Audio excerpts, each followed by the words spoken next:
Welcome to I Heart Geek.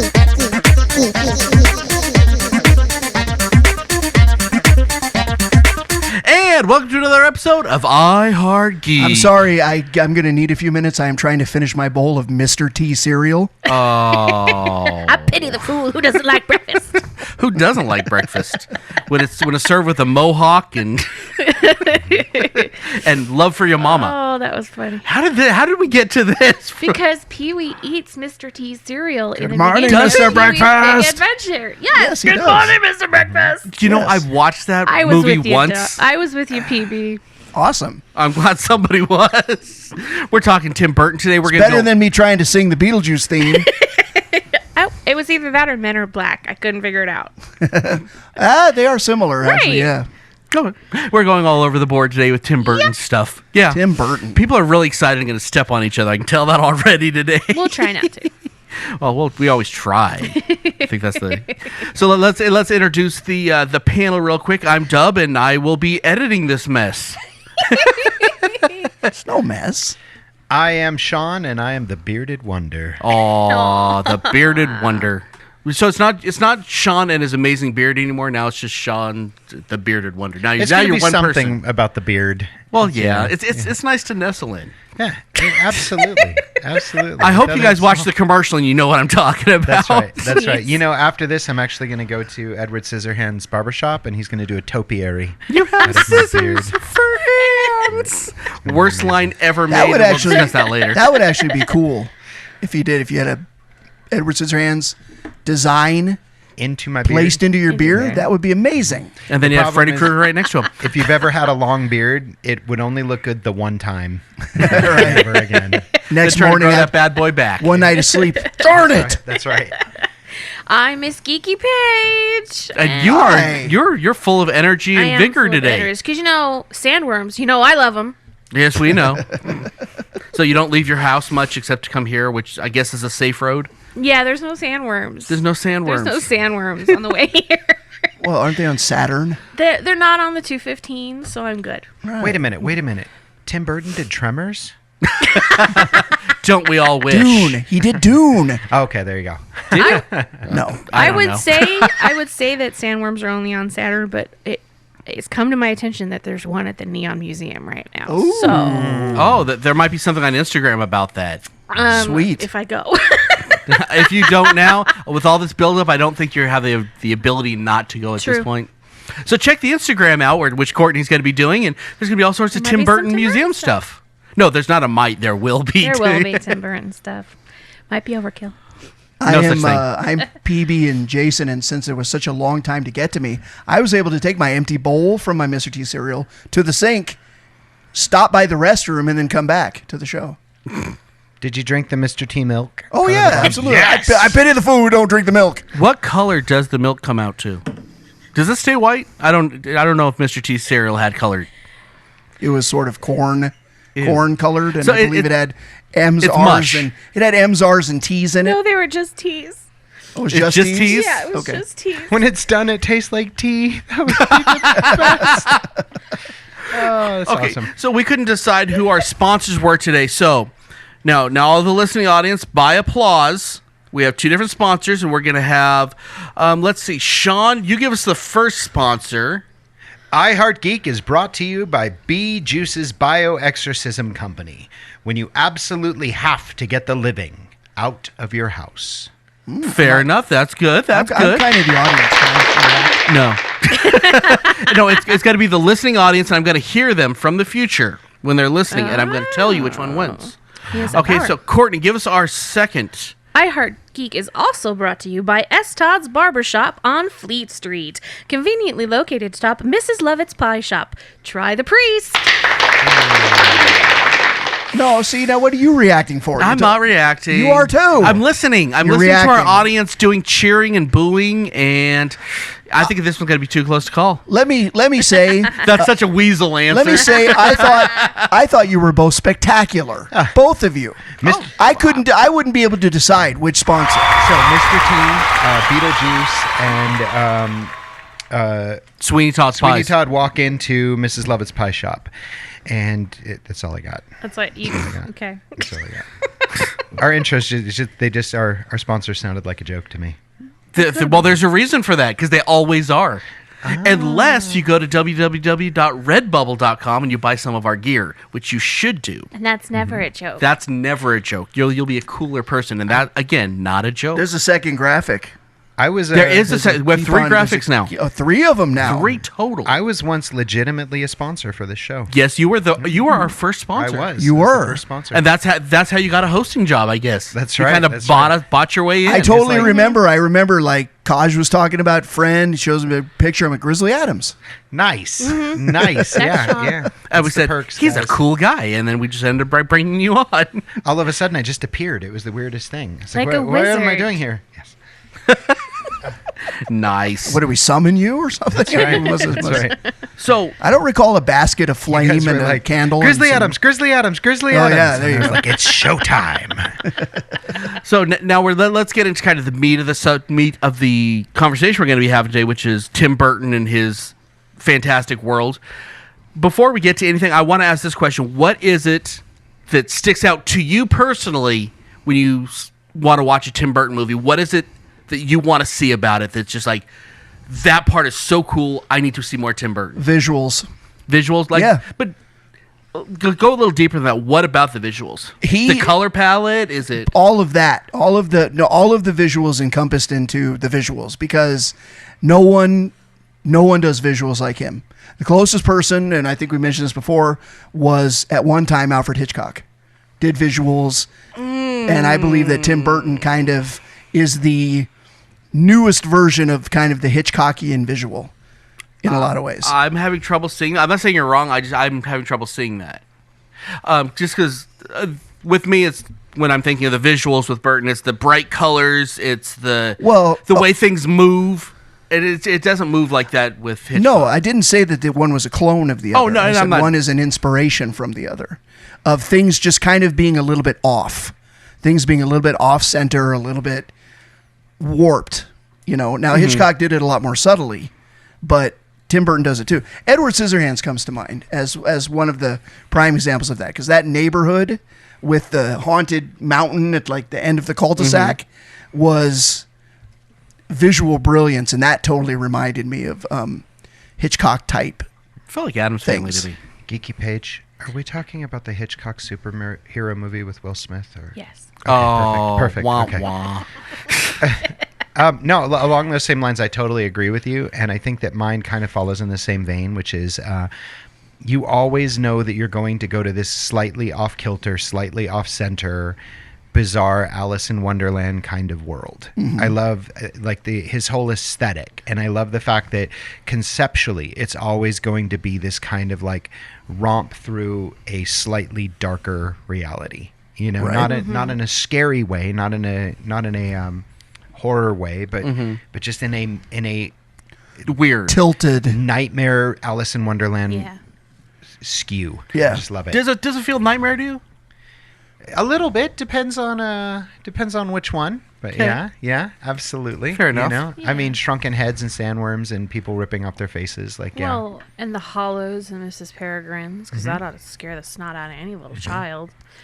I like that it's kind of along the lines of what everybody was saying, but there's always that like childlike wonder and imagination to everything he does, but it's skewed dark.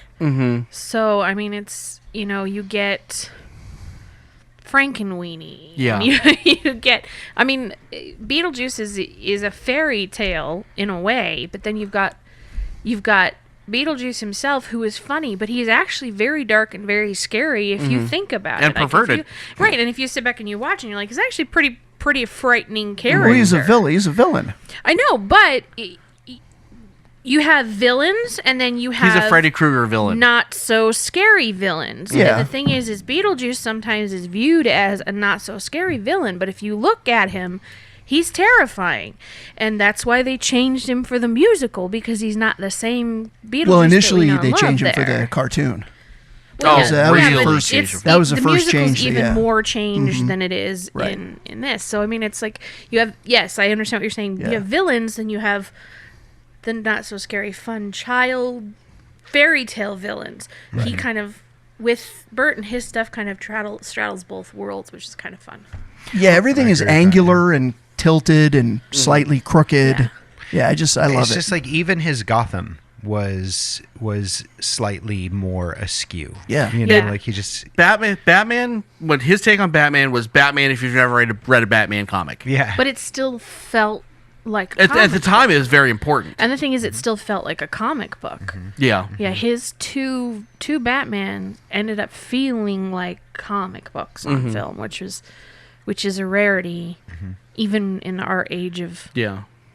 And I mean, blockbuster it's superhero also movies. become he's defined his own aesthetic because you can see stuff that's clearly a Tim Burton knockoff. You know what I mean? There's now visual styles in painting and art and movies that are very clearly derivative of Tim Burton. Yeah. Yeah, you know. absolutely. Yeah, I'd say, and I don't mean this as an insult at all, but when I'm watching a Tim Burton marathon, I'll just say it that way. It's almost like I see a 7-year-old and an 18-year-old, and they're arguing, and that is kind of, and what you get out of that argument is what you get in a Tim Burton movie. And I don't mean that as an insult. It's just it's very different. It's very bipolar to me. You know, because it can be very depressing and very sad and dark, and at the same time very funny and very lighthearted. If that makes sense. That's kind of what I look at when I see the whole Sure. Burtonverse, I guess you Nice could say. Burtonverse. I So like that. I don't see a lot of sad and depressing. Frankenweenie, No, it was. he's putting together his dead dog, Corpse Yeah. Bride. It's I know. his dead wife. I know that, but there's such a, again, with everything being so, I don't know, zany or like twisted in that, that off kind of way. It's almost like that takes the reality of it away. So it doesn't like hit though. It's not. There's no old Yeller moments for me in that because it's not like it's not an old Yeller moment, but there's still a lot of sadness in it. Beetlejuice, the main characters die in the first act. right, and you'd think Yeah. you should be sad about that, but that's not what happens. Yeah, but they appear in the doorway in the Yeah. next scene, and you're fine. But Yeah. you don't. You know, I say you don't know. Yeah. He never gives you characters to die that you know. How about this? He has fun with darkness. There you go. That Yeah. works. There you go. Yeah, I like that. I like That that. works. Have Sounds you guys good. seen the fan theory that Frankenweenie, Corpse Bride, and Nightmare Before Christmas are the same man and dog at different phases I've of heard that. existence? Like when they were young, and then alive, and then Devon So yeah. I actually don't mind that one. Yeah. Oh There's no- boy! Since I didn't say Well, it, no, therefore there's you no, like that one. it. That one doesn't seem crack inspired. It seems Yeah. like there's. It's a reach, some but you merit could in that enjoy one. it. Yeah. Yeah. You know. Yeah. Why not So, yeah. enjoy it? You know, hey, it's a Yeah, right. movie. Enjoy it, kids. There you go. Okay, now with that being said, we're gonna have a first today, and we're gonna actually Sean for the first time is gonna be doing Dun, dun, dun. the 3366. 66% truth, 33% lies. Can you tell the difference? Okay, so Sean, take it away. This is you. We don't know what's coming here, so we're all a little scared. I'm in shock. I am very, very excited because I know that this was usually Kodge did this job, so I feel like I'm getting to pick up his mantle a little bit on this one. So to use his line, this is the game show 3366 or 6633. This No, is it's what we just find out. 3366. No, it's Yeah. 6633. It's It's 33 and a third. know that I was going to be caught in the middle of this. It happens Every single time. Otherwise, it's not fun at all. So it's basically two truths and a lie. I'm going to tell three facts. Two of them are true, and one of them is a. Bold-faced lie. That's right. And then we'll Actually, see in if this they case, can- it would be a bearded face lie. a beard face lie. So then we'll see. Beard face lie. We'll see what people think. So you ready? Yep. All right. Fact number one. Potential fact number one. Vincent, a black and white stop motion short film, was his first film. 2. Tim Burton has been married 3 times, and Danny Elfman in The Mystic Knights of the Oingo Boingo played his second wedding. Wow, the details. 3. Tim Burton is dyslexic. So, all right, here's what we have right here. Wow, Jason's getting all secretive about it. He don't want nobody seeing. He means business. He's like, y'all, All I'm right. going to take this All game right. seriously and such. This is the lie. So, the the lie was that the Mystic Knights of the Oingo Boingo played his second wedding. And that was Number 2. Number 2. Yes, correct. But you also said that the first one was false. I thought there were 2 lies and a No, truth. no. Vincent really you was missed his the short, whole game. Vincent was his first short film, so it's actually a tie right now. But I do have a tiebreaker question if you would like to do it. Outstanding. Okay, so this is between It's a PB and Dub show. Yes, it's down to PB and Dubs, and here's the tiebreaker question. And I'll just ask you for a true or false. Okay. Okay. Big Fish was his Academy Award win. Is that true or false? False. Baby? True. It was actually false. It was Academy Award nod. Ah. So he got the nomination, but not the win. So that means that You eat Mr. T cereal before any show.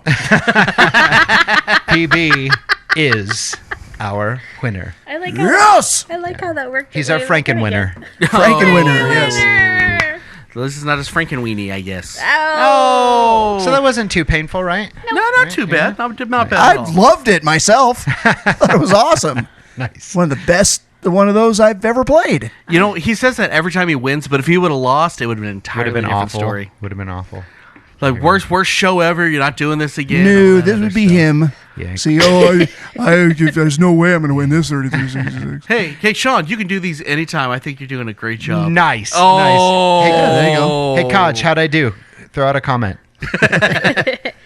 You're gonna have to tell him in person. Taj feels good about it. Feels good. Okay. Feels good. So let's ask this question first. Tim Burton can be hit or miss with his films. We all know this, and we'll discuss some of these hits and misses. But why is it that people still look forward to Tim Burton? With all this hit and miss over the years, why are they still getting excited and look forward to Tim Burton? You know, I would say that for me, even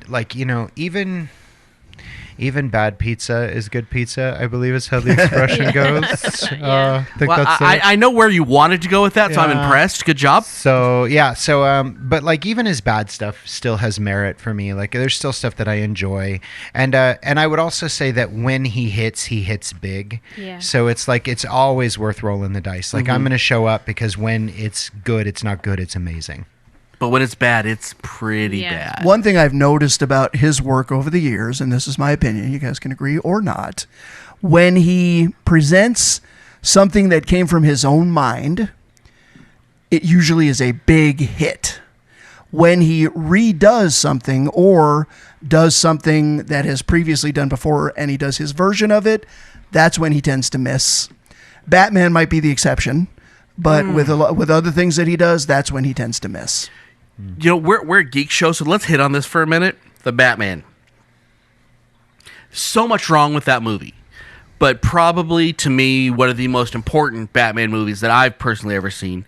It actually really introduced the whole generation that weren't comics into comics. From a guy that doesn't read comics. It was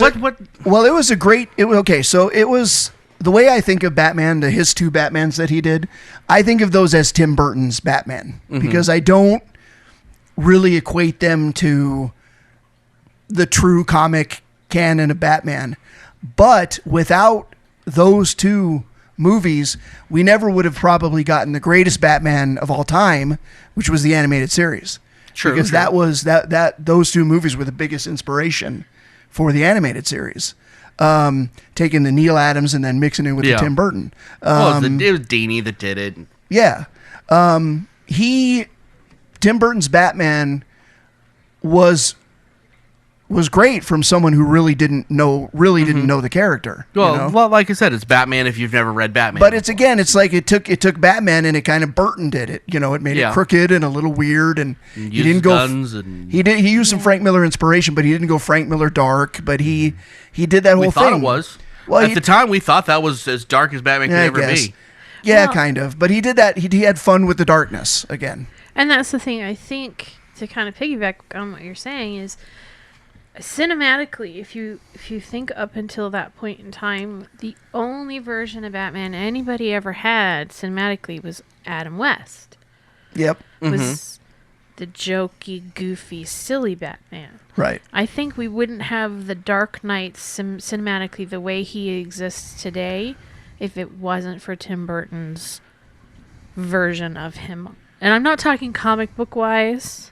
I'm just talking solely cinematically, because it was so much a darker Batman than any Batman deeper than we could ever imagine. The only comic that he did actually pull a little bit from was The Killing Joke, because his Joker, the Jack Nicholson Joker, very much modeled after the Killing Joke Joker in look and kind of like he made the Joker again, not Cesar Romero's goofy Joker, but he made a dark, murdering, but still very goofy, jokey Joker. Mm-hmm. So that's and again, in reading a little bit about Burton before doing the show, he said that he wasn't into comic books, but the one comic that he did pull some ideas from was The Killing Joke.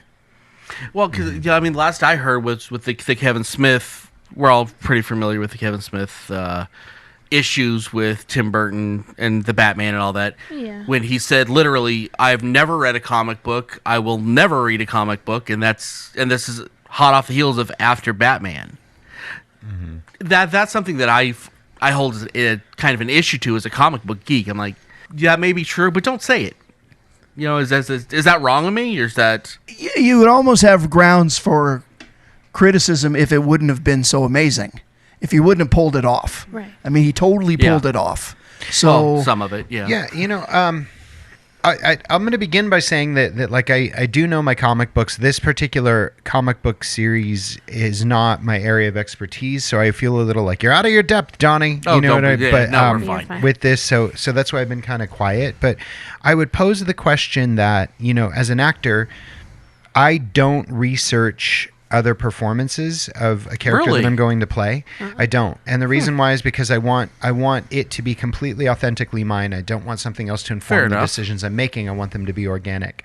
So what sometimes happens is I finish and then someone's like, "Oh, your performance was just like so and so." And then at that point I'll look and I'll be right. They'll be right. And I'm okay with that because I was making similar choices to this other actor. I wasn't inspired by their choices. We just kind of made similar choices. So the parallel that I'm drawing is that it almost feels like, yeah, he didn't read the comic books. He didn't do that. He didn't do his homework, but still managed to hit the nail on the head for what it needed to be. Yeah. So I can't fault him as an artist for that. I mean, like, everyone is raving about the current Joker movie, and it's the same thing. He said it's only the backstory of the Joker by the name the Joker, and otherwise he doesn't consider it the Joker to be a source material at all. Which has been a turnoff, which is why I haven't watched it yet. To be completely, I've heard it's fantastic. Sure.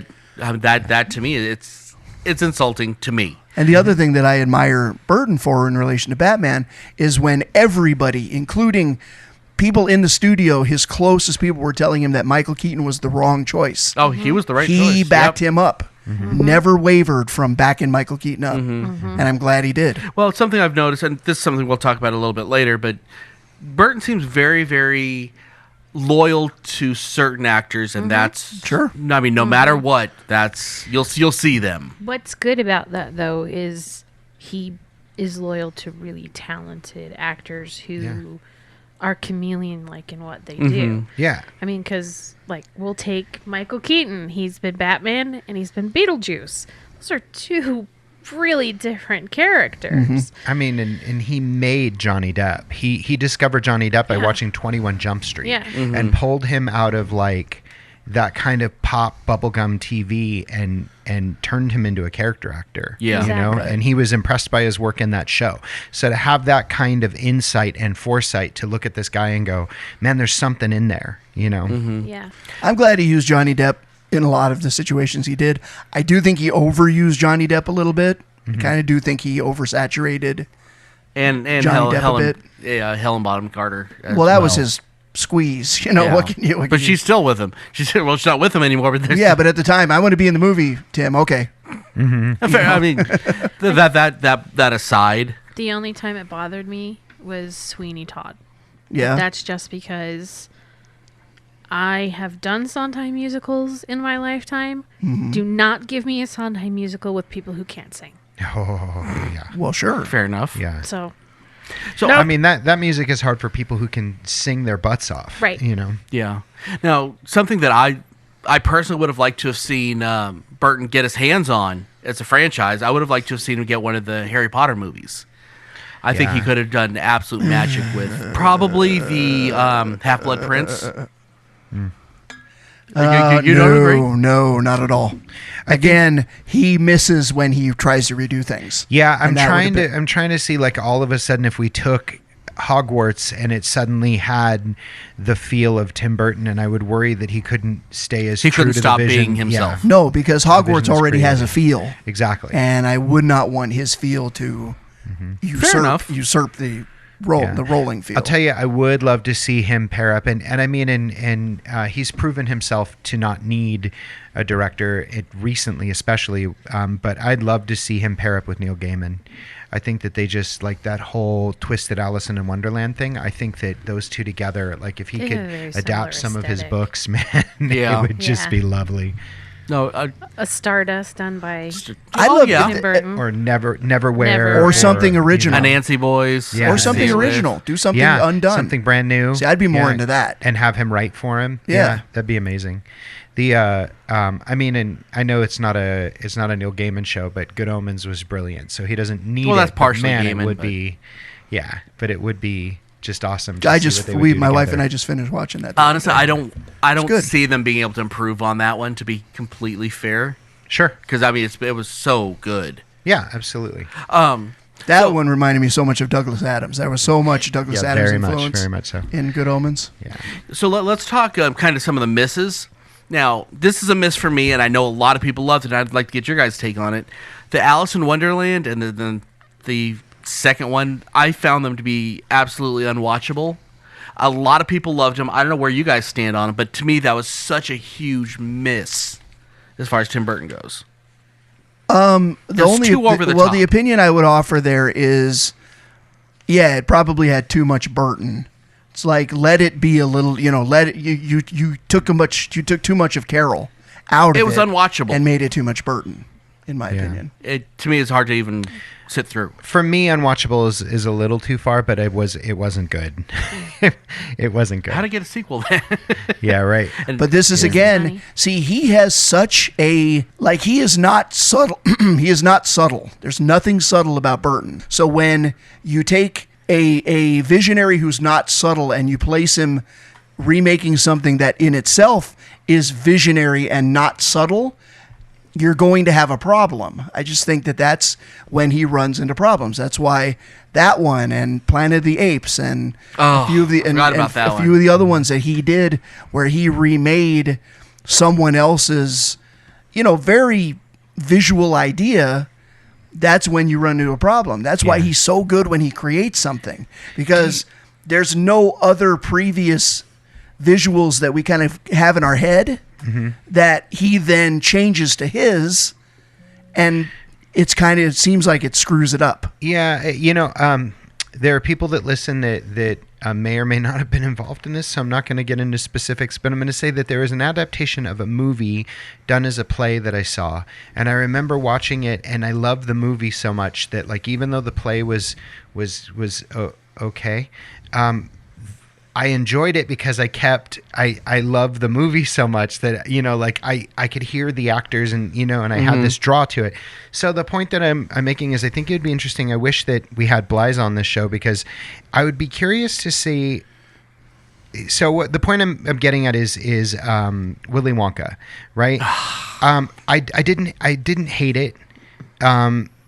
But I mean, he was stacking himself up against Gene Wilder. You know what I mean? Like, that's a losing fight. I don't care who you are. That's not never a fair comparison on that. Yeah, and Ever. so I'm curious, like, if you could get someone on the panel who doesn't know the first one and knows the second one, would they then watch the Gene Wilder one and be unfortunately, comparing Gene to him? We couldn't You get know? Blythe because it's past his bedtime. Yeah.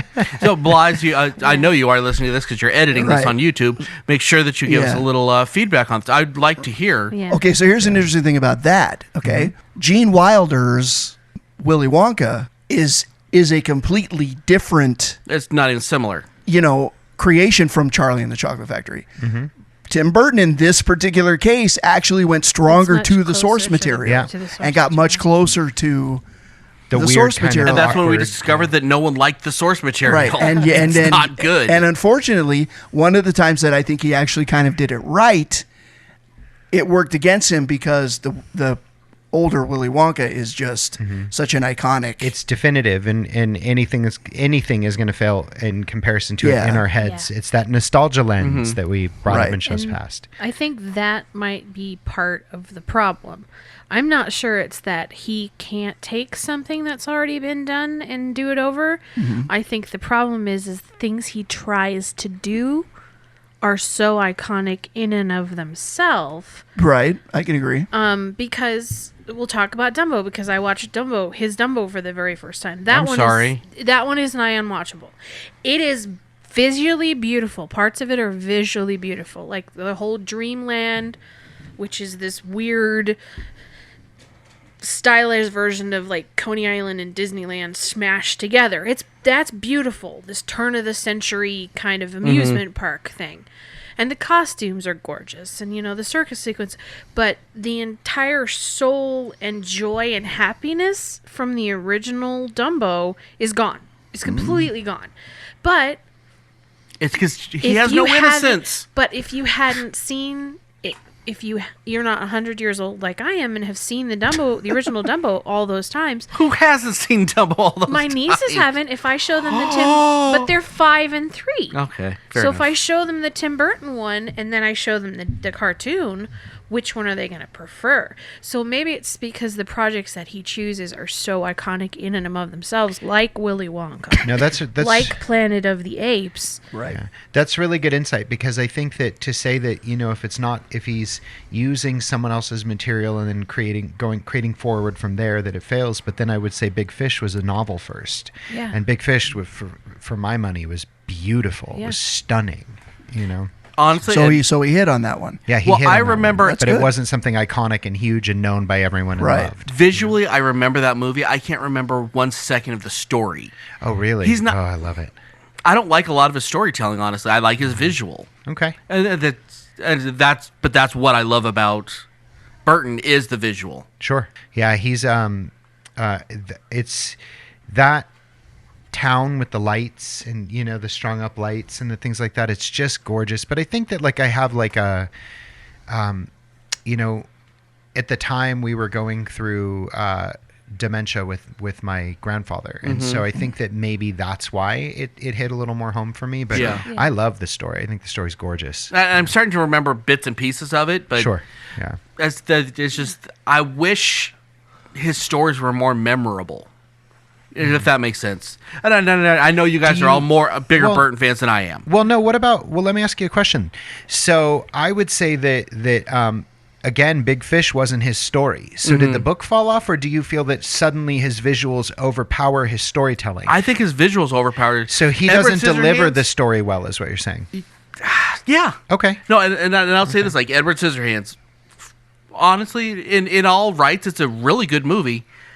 I remember the visuals. I don't remember the story. The story's it's a basic. It's just Frankenstein's It's monster. Yeah, it's a basic Frankenstein, cheeseball story. Sorry, guys.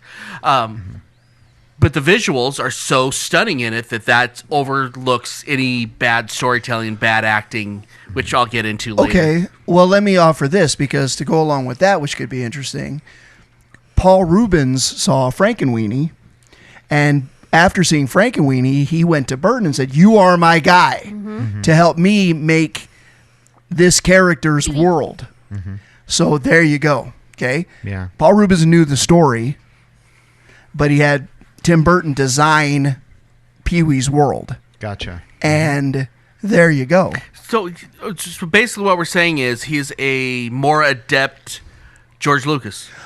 No, I'm not going to go that far, because I actually think he can tell a good story. I think Beetlejuice is an amazingly well put together story. If you take Keaton out of that, I don't think it's that good. I think that Keaton made that a great part. I don't think that Tim Burton wrote a great part. No, I think he you put had the you comedy- had you had a that great is- you had a great cast in that all around. I mean, I don't hate that movie by any stretch. I love that movie, but I think that if you take Keaton out of the equation, it's not a good movie. I mean, we can't. It's hard to say that. You say, okay, yeah, that might be true. But what if Danny DeVito would have been Beetlejuice? It would have been terrible. I don't think that's true. I think he probably would have done a good job. Beetlejuice was originally supposed to be Sammy Davis Jr. Really? Yeah. Now that might have been interesting. Yeah. Yeah. Yeah. He. It was also supposed to be Nick Nolte. Yeah. I'm just kidding. Yeah, that would have been. Yeah, that would. Oh, There was a don't even bunch of joke like different that. That was evil, my friend. I'm sorry. That was my Star Wars nod. He was. He was sorry. Han Solo. But is he more powerfully a visualist or a visual creator than a storyteller? Yeah, maybe. But I don't know about all the time.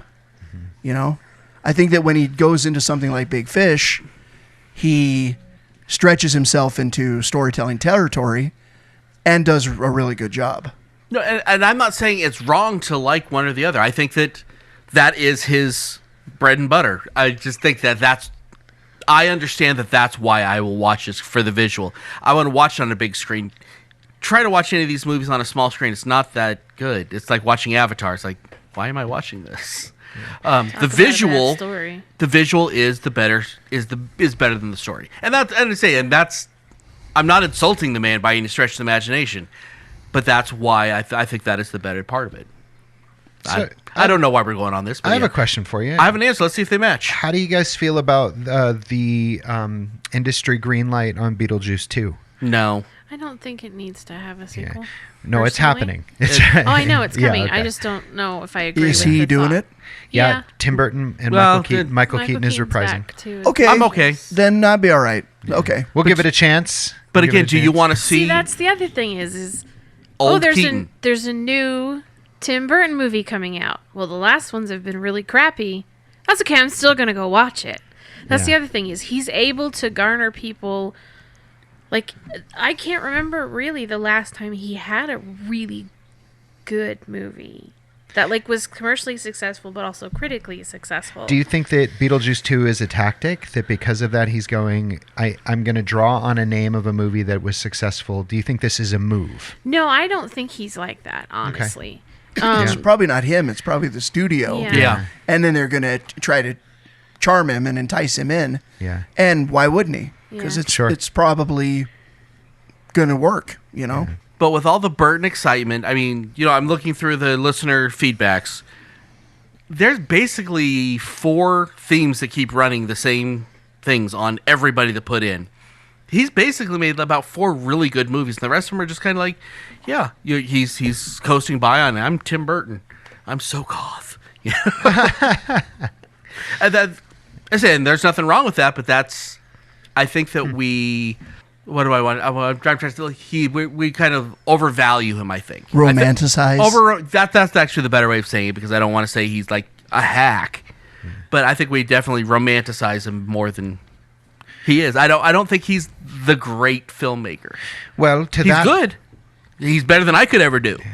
Well, to that I say, to you, sir. Right, because I like a lot of the movies that he's made that most people probably wouldn't realize they're his, but they also don't come to mind.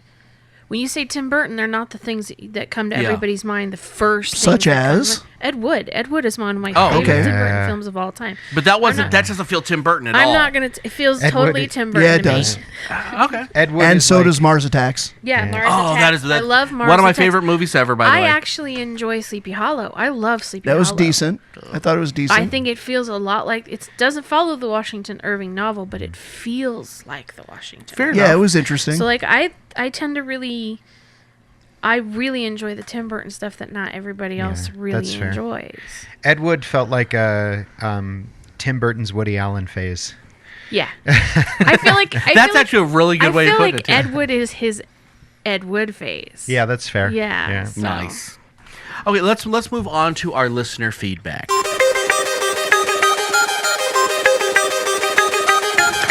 And now, let's see what all of our geek rock stars have to say. Okay, to try to get us back on the rails today, our listener feedback, we're doing who is your favorite Tim Burton character / movie and why? We got all over the board on this one, so let's start with our buddy the Green Korean, Chris from Faces and Aces. Aces. He said, The Nightmare Before Christmas. Who doesn't love a lighthearted, feel-good goth movie? Well, I do know who doesn't, but I'm not going to say anything. I'm not going to say anything right now. He'll do Okay. it. He'll do it later. Okay, curmudgeon. And the music, Oh, no. That's not me. and the music is spectacular. Yeah, I have a confession about that movie later. I love that movie. Okay, and then Tyler Romaine, who is awesome and made us the most pimp glasses in the world. Oh yeah. Drinking glasses. Yeah, not baby. eyeglasses. Not eyeglasses. Right. Oh, I wish somebody would make us eyeglasses. That'd be Let's like not get greedy. Hal glasses. That would be so cool. Anyway, Tyler Romaine. When I was younger, Batman. It was the first superhero movie I would actually sit through. I was Nice. always more drawn to movies with a darker vibe. Well, he hit that. Now I'm an adult. It's Nightmare Before Christmas because my boys love it, as do I. And it's one of the little things we can bond over, as silly as that may sound. That's not silly at all. Good man. Are we starting to see a little pattern coming out, by the way? Okay, my buddy Skeeter. What a great question. Such a great mind and impressive vision for the camera. My geek side will always love 89 Batman, but Beetlejuice had me for the darkness and the comedy of Keaton. And finally, rounding off the plate would be Sweeney Todd. Skeeter, you're wrong. Burton really does know how to utilize the talent of his actor, especially Depp, and is great at realizing when you have the right person, keep them in mind, and rest their ability to show their range and talents. Yeah, Skeeter, you're wrong. No, but the thing is, visually, Yeah. visually, he looks just fine. That's the thing. I understand what you're saying. And then he opens his mouth. Right, and I get that. And it's a musical. No, I totally get that. Okay, Jill from California, which is John from California's wife. You like how Significant. you like how he Better did half. that? Nice. You like how he did that? Yeah, better half. Absolutely, she is. She's a sweetheart. Beetlejuice because it was the first of his movies that I saw. Edward Scissorhand because it was such a fantastical movie. Corpse Bride and Nightmare Before Christmas because they're just awesome. I love the sometimes subtly dark humor. Jill, it is never sometimes subtly dark. It is always purposely dark, I think. Always. Could be. Could be. She's right about Nightmare Before Christmas, though. This is Halloween. Daniel Houston, Beetlejuice. The dark comedy is hilarious and done well. I especially love the dinner table scene, and who doesn't, because that was absolutely Yeah. brilliant. Not to mention that Michael Keaton's performance is everything. Even his facial expressions are perfect. Going back to what I was saying earlier, I'm not seeing anything change my mind. Christina Belden. Burton is dark and a twisted mind that is overflowing with a childlike wonder and creativity. Kind of like what I said earlier. Because of this, I have a trifecta. 3 is Beetlejuice, the blend of Keaton and Ryder, the dark humor and innocence of David and Baldwin, dark genius. Also, the shrunken head moment kills me every time. Which, yeah, that was pretty great. good. I forgot about that. Well, And looks that's like why- I'm next. And You honestly, do that yourself is very nice work. that's why I think of Harry Potter, because of the shrunken head thing. Going back, sorry. Hey, yo, King. Edward Scissorhands, oh my gosh, Ryder delights, and Johnny is, as always, incomparable. The story is ridiculous and ridiculousness and the tender heart underneath it all. And finally, number 1, The Nightmare Before Christmas. I'm getting sick of saying this. The incredible movie is my Halloween spirit animal. Jack is the best character of Halloween and the perfect blend of horror, sadness, and wonder. So true. Okay, I'm almost ready to make my confession. Michael Minervi says, Pee-wee's Big Adventure. Oh, Let's awesome see. film. The bath fight, the cross-country journey to find your bike, Large Marge, the clown nightmare scene, tequila, Twisted Sister cameo, and a Hollywood movie made after your journey. That's very well said. I just relived the whole film. It was so wonderful. Singing Burn in Hell, and he's like, hey, how's it going? Oh god, the Nice. Godzilla part. Oh, yeah. Oh man. I'm probably saying his name wrong, but this is the first time it's written in. Orne Montgomery? Orne, O-R-N-E? Orne? Yeah, okay. I Yeah, think I said sounds that right. Said Beetlejuice. The banana boat dinner scene. Runner-up is Batman Returns. I'm sorry, I've never heard anybody say that as their favorite. Tim Burton for Batman Returns. I like that one better than Batman. Well, I can agree with this. All of Michelle Pfeiffer's Catwoman scenes. She stole the entire movie. Yeah. Her entrance as Catwoman stole Was the entire fantastic. movie. Yeah. Yeah, that was definitely the better Batman of the two. And finally, because I can say it, Crystal Midget. Almost all of his films are loved in my household, but none more than The Nightmare Before Christmas. It's a classic for a reason. And my confession, I've never watched Nightmare all the way through. Doesn't hold my attention. I'm sorry, guys. 50% of this table has problems. That's okay. It's time for my confession. I hate The Nightmare Before Christmas. 50% of this table just needs therapy. Sorry, everybody. PB, Yes. let's stand strong together. Oh, we will. Okay. Are you guys going to be dating after this? You okay. know, if you Twinsies. No judgment. if you push us to it with this talk, because now I feel so isolated and alone. No. I know. I sort of, yeah. I don't but I hate I it, need I instant just companionship don't from someone care who for sees it. things the way I do. Truth that sees But I do want to reality. say this So to let's all the cuddle. people, to all the people that I know, a lot of people love Nightmare. If you didn't, it's okay. It's not okay. Yes, it is completely okay. completely not you okay. are not abnormal. Nope. It is You a are- normal We thing. love you. We love you, and you. I don't hate it. I just don't enjoy it. I don't get the appeal. And And members, maybe someone can explain that appeal to me. Okay, wait. I'm sorry. Okay. Both of you. Wow, that's like the both most of you, weasel moment. Both of you are musicians. Uh huh. Okay, what is wrong with the two of you? How can you And not? didn't enjoy it. Just I don't kind like- of can I understand. don't like the corpse bride either. I can kind of understand Ugh, I didn't like that one. the. You know, it's I'm presented. gonna cry. Nightmare is presented very, very simple. The story's presented very simply, very childlike. No disagreement there, but it's visually so stunning. I appreciate and the stop and the motion music is so animation. good. I do not understand how those two things alone. I appreciate it as an homage to Ray Harryhausen and stop motion animation. I do not enjoy the film. I've seen it once and I was bored the entire time. I'm going to God. push myself and try to finish it this year at some point, but it's I say I've tried to sit and watch it. It just doesn't hold my attention enough I've to watched make it my every way through. Halloween multiple times since it's been out. I saw it in the theater 3 times when it came out. You know we're gonna get dirty mail amazing. about this, I right? get- Me and you, Courtney? Oh yeah, Giddy. it's my best Giddy. friend's favorite. Walking up to the Haunted Mansion. Yes. Oh, I haven't See, ever and done that. love I totally want to do I that. love that. It's amazing. I love It's the Haunted amazing. Mansion when they turn it into Nightmare Before Christmas. Were you ever there when Danny Elfman did the reading? No. I so want to do that someday. I'm telling you. But I will say that a friend of mine did get to see Tim Burton at the opening for the Neon. Yeah, he was there nice. at that one. But I will say now is the time in which all of our Jack Skellington friends must unite on Yes. social media. Yes. Speak up. Make your attack voices heard, my friends. Well, a lot of them already did, Look, which was my nice. best friend, it's one of her absolute favorite movies, and I thought she was going to beat me and leave me at the side of the road for dead because I just don't enjoy it.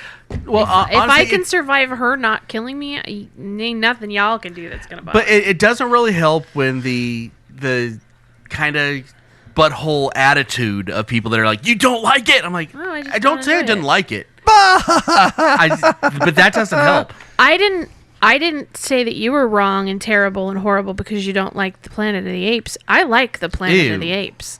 Wow, I'm That's just all over the fine. place. You Yeah. cannot enjoy it. See, this is how this works. Everyone feels so attacked. Everyone, okay, Actually- big hug. Actually, I can handle the.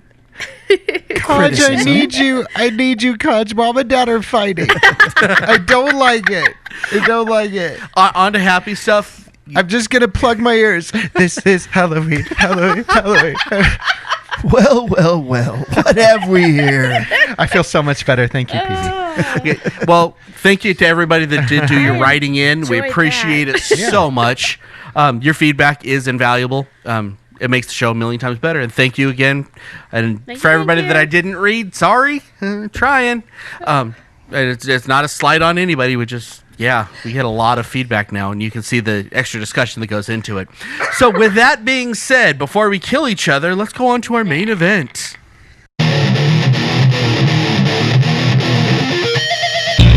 Now it's time for the main event.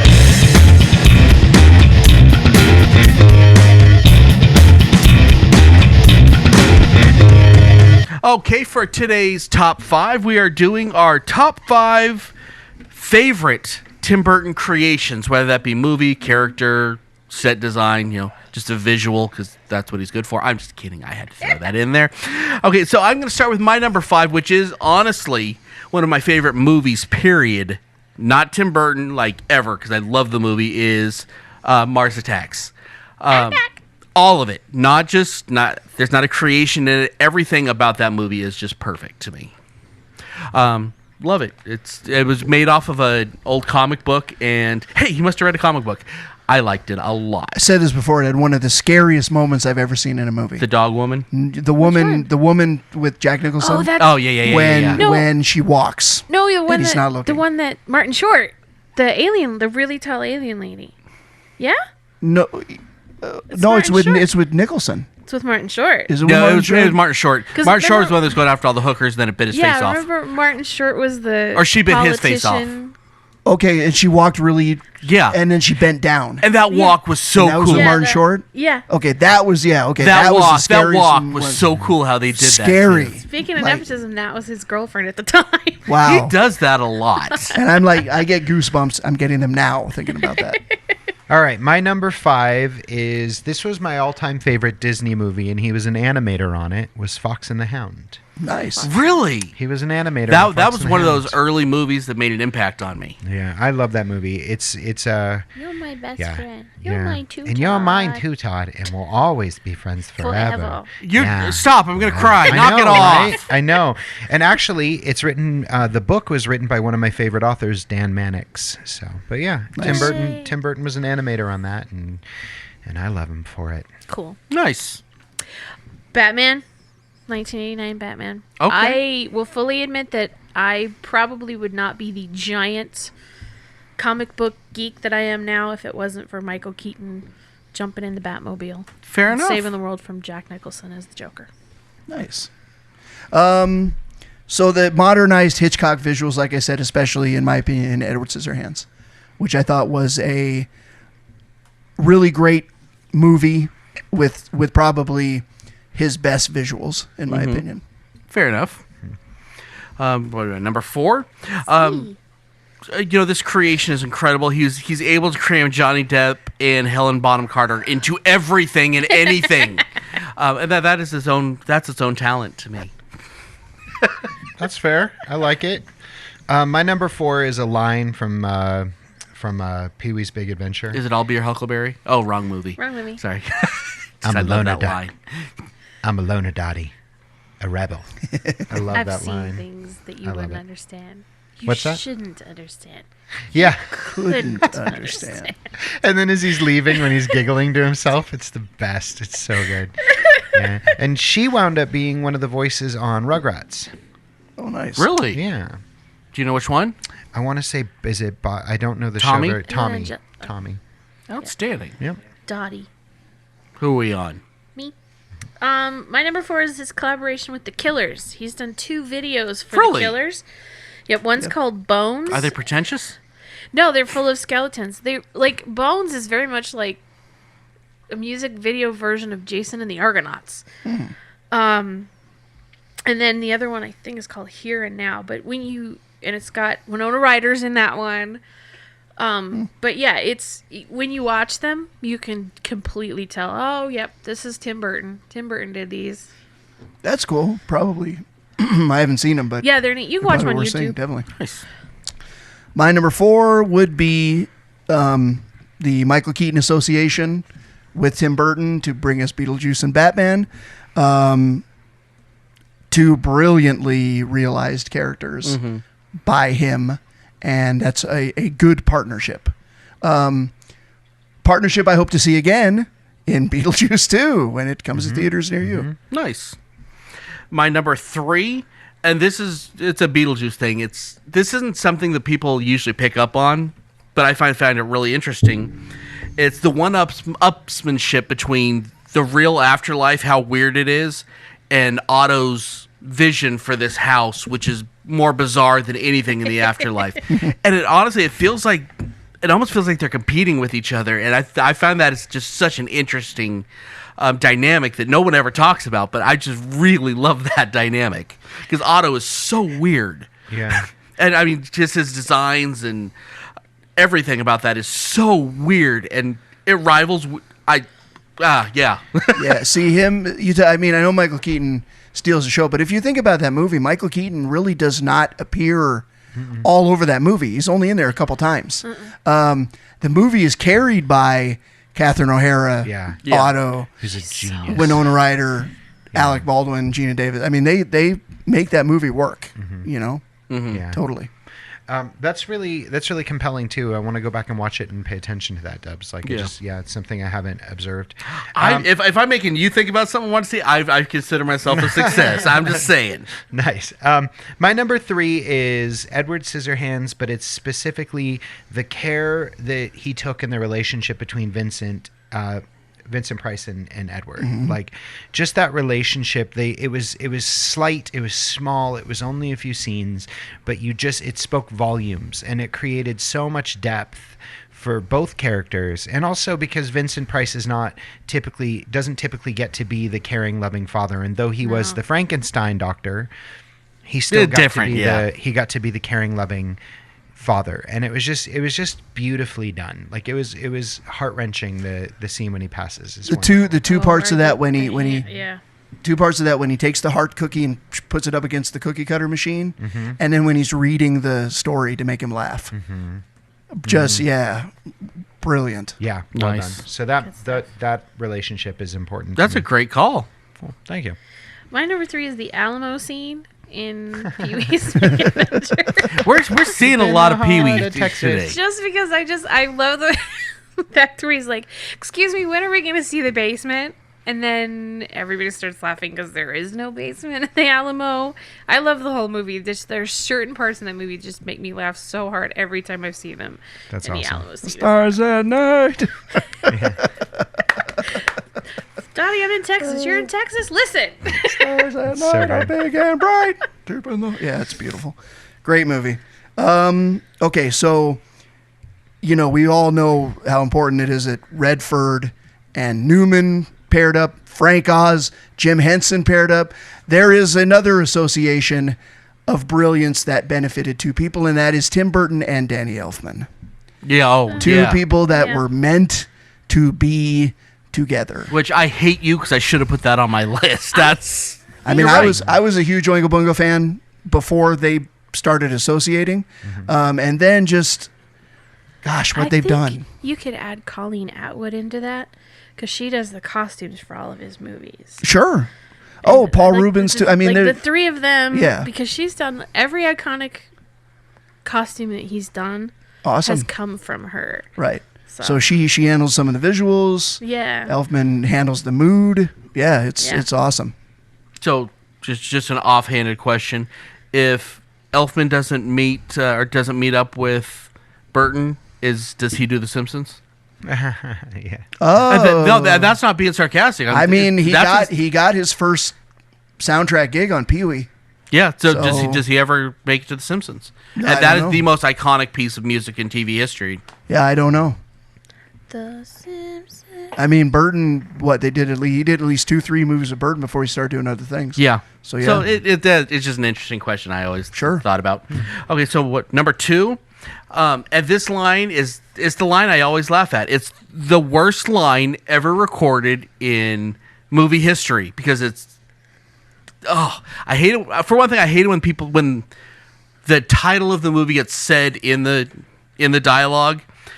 You have scissors for hands, and the delivery, everything about that, I hate it, and I love it so much. It's so bad, it's good, and that's the only thing I think about when I see Edward Scissorhands. That's why I didn't think about all that other stuff you were talking about.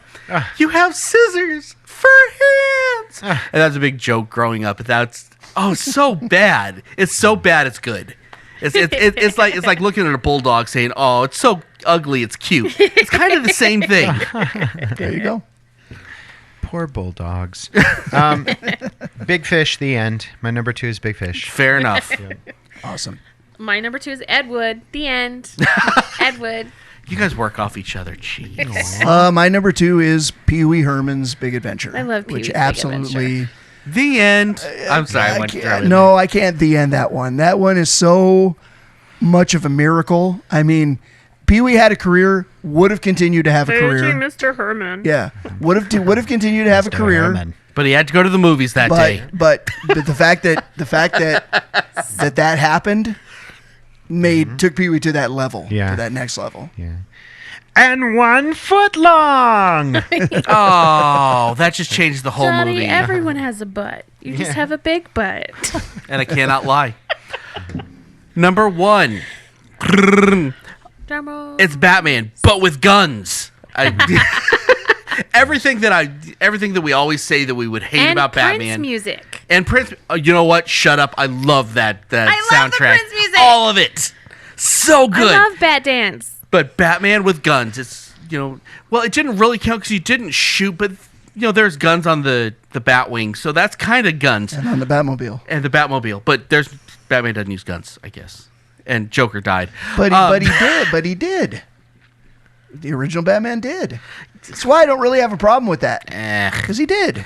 It's real hard to look past, 80 years of history, though, too. I suppose. But with that being said, that was my introduction to not just liking comics, but to loving comics. Mm-hmm. So I can't complain too much, but I always like to give crap because it's fun to do. Because we're geeks. What else are we going to do with our lives but gripe about things? I had a big poster of Michael Keaton in his Batman costume on my wall. I had the bat symbol on my wall. Everybody else had New Kids on the Block. I had Batman. I didn't. Well, every girl at my age had New Kids on the Block. I had Batman. You are young. I was 12. And though this table shall stand divided, I know where this is going. my number 1 is Jack Skellington, Nightmare Before Christmas. So since Halloween's over, does that mean we don't have to watch it anymore? That's right. Okay, No, good. because Christmas is coming. You don't have to watch it at all. But we can watch. Yeah, you don't. I don't want It's your okay, I'd eyes. rather- I don't want your eyes defiling my movie. I would rather watch a real Christmas movie like Die Hard. Oh, I'm Yeah, sorry. see, just saying that I just had to made do your it. credibility go I even just had farther to down. do it. I had to do it. Before Christmas. Wait. Did you guys know that there's Mashup going to that be we a didn't Friday do. the 13th in December or a Nightmare Before Christmas? No, that was would bad. make me want to watch the movie now. Now I have to see it just because you said that. Friday the 13th. Perfect. No. The Day-O scene in Beetlejuice. Which is awesome. Hands down, possibly one of the funniest scenes. Yes. Now, I gotta do an amendment to this though. The first one that they do is absolutely brilliant. When they do it at the end, The it's shakes- terrible. The shake Yeah. Sonora Sonora. sake. Shake Yeah, your well, body line. it's the same concept they were doing. Well, it's Sonora. because It's like, the Maitlands love to listen to Harry Belafonte, Harry as Belafonte. I do. So I I get that. appreciate You know, the use of the So, Harry Belafonte. so the one who makes that scene is Catherine is Catherine O'Hara. There's Oh my God, her expression. Because Yes. she just starts Yes. the whole Well, thing what off. isn't she good in? But there's also True. a moment that I love where they're all doing that, like they're doing these like hip gyrations. Yes. I love where how you're everyone- doing it, and we're on an audio Everyone, podcast. I know. But it's helping me to convey the story. Everyone, for just a moment, if you watch their faces, gets into it. Right, Right? they're They're all like, really Well, no, feeling what- it yeah, and what loving feels it. What I'm saying is, if you It's watch fun. Catherine O'Hara through that whole scene, She's that's what wonderful. happens to her the whole time. Right, like she's selling the Like she's heck looking out like of like that oh my God, scene. what is happening to me? So And this is good. amazing. That's Yeah, because it's that's so the good. power of Belafonte. Yes, Just saying. she's awesome. The power of Belafonte compels you. Oh, wah wah. Yes. Backwards masking. Backwards masking. In my direct vision, sitting in front of me with his marvelous beard, is the man that at the moment I want to cuddle and agree with at this table, because my number 1 is also the Nightmare Before Christmas. Friendship. The end. Friendship. Well, that's a great place to end the show. Check out the website, www.iheartgeekshow.com. Use com. We paid extra for it. Go to the YouTube. Go to the Instagram. Go to the Twitter. Go to the Facebook. I think that's everything. Go to the smoke signals. Go to the email. Redbubble. Go to the Redbubble. Buy stuff. Because, yeah, you'll look cooler if you buy our stuff. Absolute fact. I'm wearing stuff. Jason's wearing stuff. Everybody's got stuff. We got, yeah. Stuff. My really Stuff. gorgeous looking phone case. Got a new phone case, and yeah, we're gonna have to get something for Sean going That's pretty right. soon. That's right. Got stickers, all We're sorts gonna of get cool a Hal stuff. topiary shaved into my beard. That would be amazing. That'd be awesome. That would be the coolest thing you we could could ever do. get Edward Scissorhands to do it. Yay! Well, he does have scissors for hands. Hands. And our winner Well, that was Pee-wee. PB. Was PB. So Was yeah. PB Herman. Nice. until next time, I'm Dub. I'm the bearded wonder. I'm Miss Geeky Page. I'm PB&Jason. Jason, you can have it. Do it. This is Keep On Geeking On. That was the most public radio thing you've ever done. That was awesome. Well, this this is- is Keep On Geeking. Well, this is public. This is fresh air, and It's I'm free. Kai Rizzo. This is also Halloween. That was PBS Jason. PB&Jason. You've been listening to iHeartGeek. Our Twitter account is @iHeartGeekShow. Hope you enjoyed the show.